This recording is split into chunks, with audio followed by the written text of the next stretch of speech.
Čaute vážení fanúšikovia, vítame vás pri ďalšej časti. Dneska tu máme ďalšieho hostia, pre mňa veľmi špeciálny, nakoľko je to môj asi prvý sparing, ktorým som sa pripravoval na súťaže ešte pár rokov dozadu. Je to Viktor Kolár. Čaute, volám sa Viktor a venujem sa naturálnej kulturistike. Cvičím už asi 13. rokom si myslím a súťažím možno 5. rokom také niečo a stále ma to baví a stále som odhodlaný pokračovať v tomto. Koľko máš rokov teraz, aby sme povedali? 28. Takže od 15 rokov vlastne ty už makáš. Akože približne áno, keď to nevieme to nikdy zrátať tak konkrétne, lebo neviem, že kedy to mám brať, že makám, vieš, že kedy si povedal, že už reálne makáš. No keď si bol viac ako 2 týždne v posilke v kuse. Aha, tak do posilky som začal chodiť možno, že som už 3 roky cvičil v pivnici alebo kde. A potom som, keďže mi tam už bolo málo vybavenia a cítil som, že potrebujem nejakú zmenu, tak potom som začal chodiť do posilky reálne u nás na Klokoče, na sídlisku. Takže odtedy, takže možno, keď to zaokrúhlim 10 rokov, si myslím, že makám. A to tiež zaujímavé, veľa ľudí, niekde začne cvičiť rok, 2, 3 a už chce ísť vyhrávať súťaže v kulturistike a ty si odmakal vlastne, keď zarátame tie prvé tvoje začiatky, tak prešlo 7 až 8 rokov, pokiaľ si prvýkrát sa postavil na stage. Hej, že si už mal vybudovať nejaký základ. A aké boli tvoje prvotné výsledky? No, najprv by som povedal skôr tak, že ja som nikdy nechcel ísť na súťaž. To ma nikdy nelákalo, že ja som sa nikdy nechcel porovnávať s ostatnými. Akože prirodzene ťa to tak nejak berie, hej, že však vidíš, kto okolo teba cvičí, tak kúka, že či je lepší alebo horší alebo jaký. Ale ja som vždy ako chcel sám seba nejako pokoriť alebo prekonať. Na prvej súťaži som skončil posledný, alebo predposledný tuším. Že som sa vážne pripravoval, vážne som drel, vážne som tomu veril, že teda už keď do toho idem, tak dám do toho všetko a minimálne vyhrám. A neviem, boli sme možno 5, 6, 7, ešte si pamätám, že tam boli teraz moji kamaráti, s ktorými sme tiež súťažili už v budúcnosti, že stál som prvýkrát na stage, bol tam Alex, stál som tam, bol tam Slezák. Ja som ani potom až z fotiek som zistil spätne, lebo však tedy som ich nepoznal, až spätne, že teraz sa poznáme. A vlastne vieme potom, že ty si najprv súťažil v asociácii SANG, teda si prešiel aj imbácké majstrovstvá sveta, Európu, Maďarsko a takisto aj tieto naše domáce SANG súťaže, kde si mal, si myslím, že väčšinou nadpriemerné výsledky, že ak si bol v jednej kategórii s Erikom Totom, tak si ho aj porazil raz. A my sa zdá, že aj dvakrát. Aj dvakrát dokonca. Takže Erik, vyjadri sa do komentára, či koľkokrát ťa porazil Viktor. Inak, áno. Minimálne raz určite som ho porazil. Áno, na majstrovstvách Slovenska. Áno.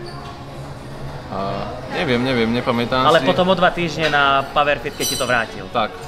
Prešiel si do ICN a o tomto by si nám mohol povedať troška viac, lebo už odtedy sme sa tak nestretávali.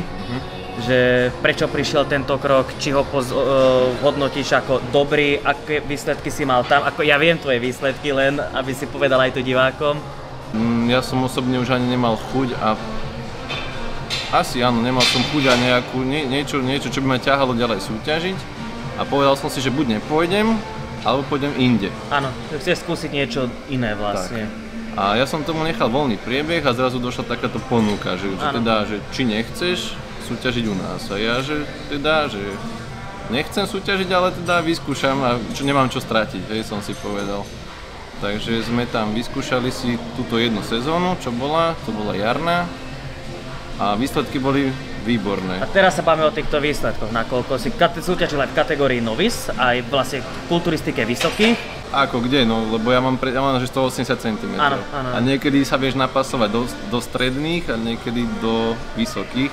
Lebo to je buď do 180 alebo na 180, áno. Takže ako sa to kde komu hodilo, alebo mne ako sa to hodilo, čo on sa vystrel, ale aj tak nás spojili niekedy dokopy, takže to bolo jedno. Tu si tiež skúsil medzinárodné súťaže, ako povedzme si na Slovensku, ja poviem takto, že to bolo také očakávané, aby si mal taký výsledok, aký si mal a teraz pokračuj ty. Áno, že vlastne už ešte predtým, ako som začal tam súťažiť, tak vlastne mi bolo nejak odprezentované, že by som mohol ísť reprezentovať Slovensko v tejto asociácii a povedali mi, že mám vysokú úroveň. z tých fotiek, čo videli, ale že však povedali, že uvidia, čo tam donesem a že či to naozaj viem zopakovať, tak ja som to zopakoval, vyhral som a tým pádom som sa automaticky nominoval do Talianska, že môžem ísť reprezentovať Slovensko. A v Taliansku si reprezentoval Slovensko veľmi úspešne. Veľmi úspešne, stade som priniesol 3 zlaté medaile, sa mi zdá. Takže vlastne si vyhral aj novice, aj kategóriu, aj absolútku.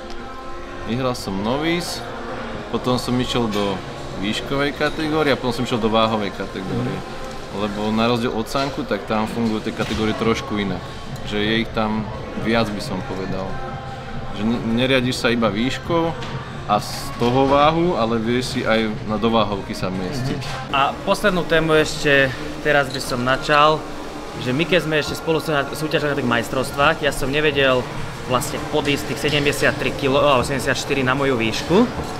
A ty si mal, ak sa nemýlim, podobnú váhu, len si o dosť vyšší odo mňa. Takže si súťažil na majstrovstvách Európy so 75-6 kg. 77 som mal, ale výšku mám 180, čiže ja som mal podľa Sankových pravidiel môcť maximálne mať 86 kg. Áno, že vlastne o 10 kg si podvážil, ale presne o tomto je tá naturálna kulturistika, že tu málo kto vie brutálnu hmotu nalepiť na seba. Hej, tu väčšina ľudí potrebuje mať dobrú symetriu a dobrú separáciu a samozrejme nejakú hmotu, ale čo nebude nikdy, jak v open kulturistike. Tak ty si tú separáciu vždy mal nadštandardnú, si bol vždy zosekaný, svalovú hmotu máš symetrickú, tak určite ti držíme palce aj v budúcnosti, nevieme nič o tvojich plánoch. Ani ja. Ani ty, takže... Je to také prirodzené, vieš, na to vyvíja. Chcel by som hmotu, len snažím sa ju budovať a ja si myslím, že sa mi to darí, ale veľmi pomaly. Naturálna kulturistika. A čo si pre nás na dnes pripravil? Aký tréning? Takže budeme cvičiť chrbát, dáme si s tým ešte nejaký biceps, trapézy a myslím, že to nám bude stačiť hodinka, že sa zničíme dostatočne. Viktor nám predstaví, čo si dáva pred tréningom. Reklama, jasné. Bodyboarde sme, tak bodyboard pred tréningovku si dáva. Určite sponzorské. A tuto je hoci čo vlastne, ale je tam napísané arginin, takže môžeme tomu veriť a nemusíme, ale však uvidíme podľa toho, jak to bude šlapať. No, pravý. Ďakujem. A bude k tomu aj arginin, to mi nedáš? Ja, aj ty si prosíš. Prosím ťa, robím to isté, čo hostia. Ale to musíš cez nos aplikovať. Ja som si dal aj 2 takéto odmerky. Malo by to byť 5 gramov, ja beriem, že 4, takže 8. To vychádza, ja to zaokrúhľujem. Dobre. A keď už pôjdeme ten chrbát, a to je len za odmenu. Tak za odmenu ti teraz dám veľmi kvalitné trhačky, vyrobené. V Číne, ďakujem. To si nemusel povedať. Nie, ale však určite, všetko je z Číny, ale áno, môže to byť vyrobené nami, som chcel povedať. A na mieru. Na mieru, áno. Ďakujem. Z vysoko kvalitného materiálu, takže lepšie trhačky si ešte v živote nemal. A jakého to je materiálu? Kráľovské črevo. Nie, je to, jak sa volá, to námornícke lano. To je nič námornícky úzol? Či to si... Ja neviem. To si vymyslel.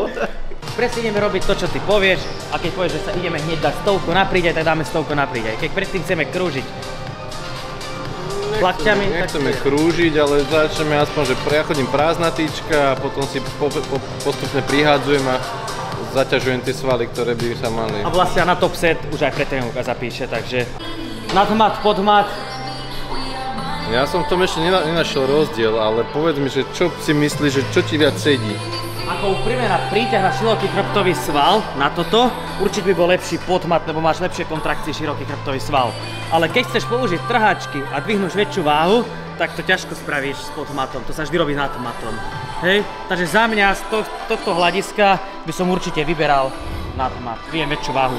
Ja mám radšej akože nadmat, na chrbát, pod hmatom zdvihnem väčšiu váhu, ale zase mám pocit, že viac zapojím biceps.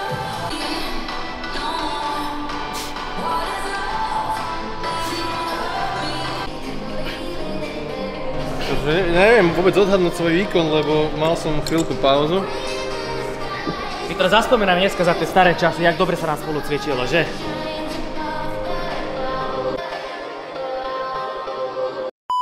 Už nepamätám si nič negatívne, takže dúfam, že áno. Akože viem, že vtedy, keď som ja akože sa s tebou dal dokopy a cvičili sme, tak viem, že si bol silnejší ako ja. A tedy boli asi silnejší všetci, lebo neviem, ja som moc neriešil silu, ja som skôr riešil hypertrofiu. A tedy terajší tréner, náš bývalý spoločný, hovoril, že že ja som najslabší kulturista, ktorého pozná.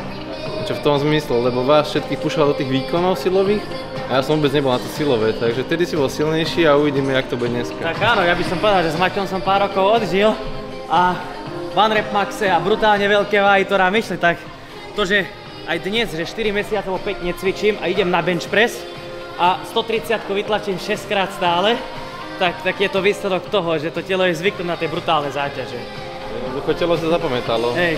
Dával si mu to pravidelne a nevie na to zabudnúť. Na túto...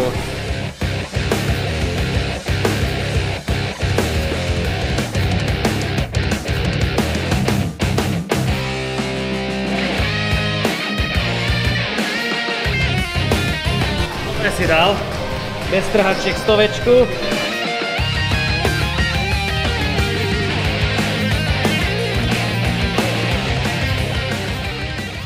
Zobrať tak silovo v úvodzovkách, čiže držať sa okolo 6 opakovaní a keď nás to bude baviť, tak aspoň 4 série.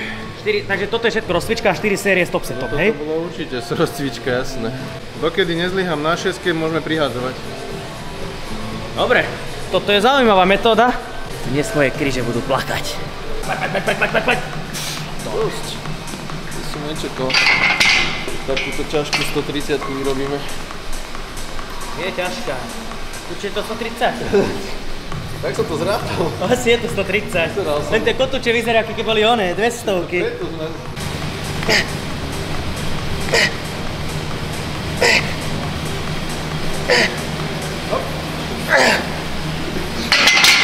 Dobrá, podľa mňa akurát. Dalo sa.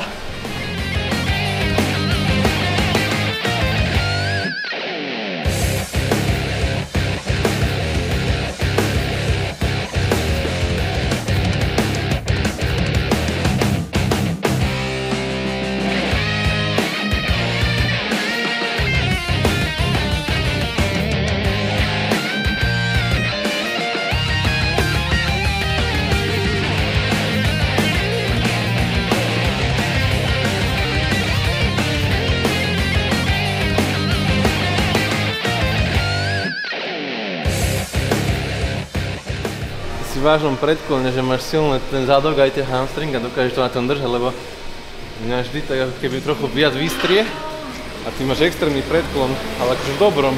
Som ísť na 8 opakovaní, mám aj pílenie, klasické, ale s tým, že v tejto zadnej fázi si to proste podržím. Hej, lebo poprvé nemáme toľko závažia, aby sme to išli na obyčajných 8. A po druhé strašne dobre si myslím, že ten chrbát si precítim, vieš, viem sa s tým spojiť, ako keby cez hlavu a zapojiť tak, jak potrebujem.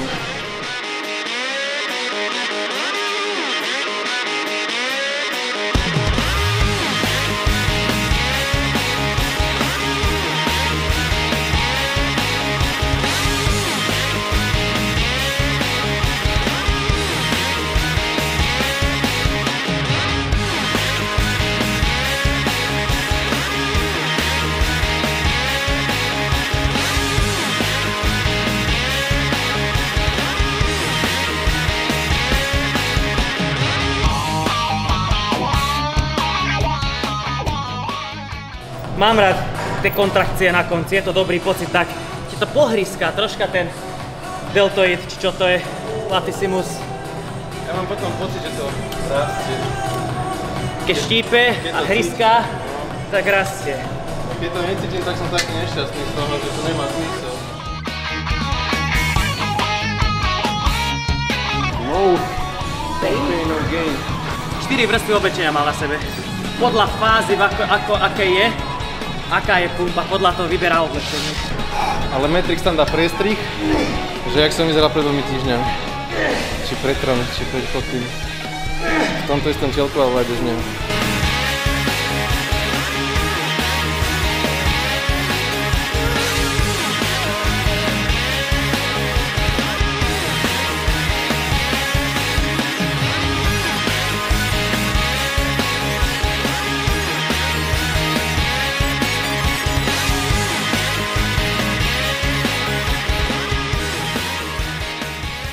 Máme to za sebou.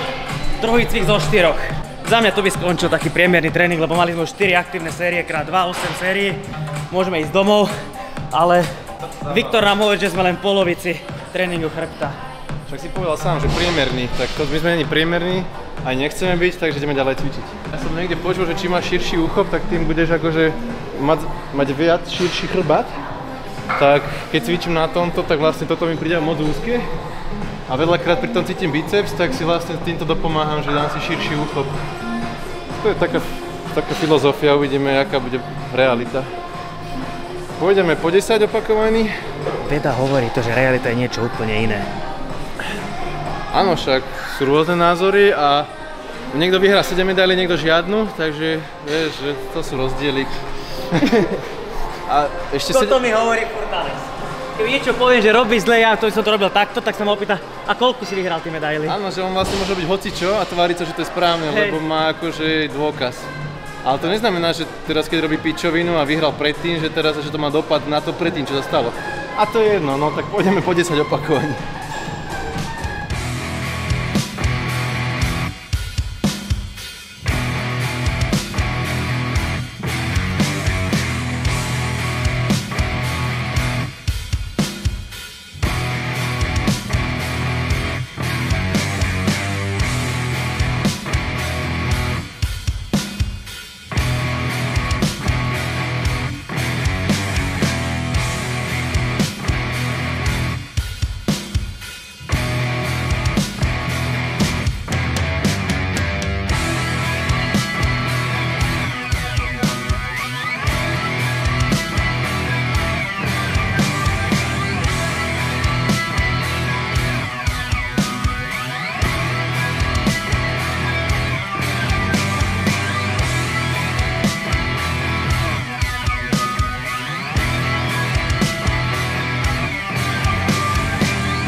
Týmto sme s Viktorom ukončili tréning chrbta, tak jeden najlepší naturálny kulturista nielen na Slovensku, ale určite aj na svete, takto tvrdo maká chrbát. Takže 4 aktívne série, 4 cviky, prvá aktívna séria je až keď si zlyhal, takto si zničíš fajnovo chrbát a potom už len zregenerovať.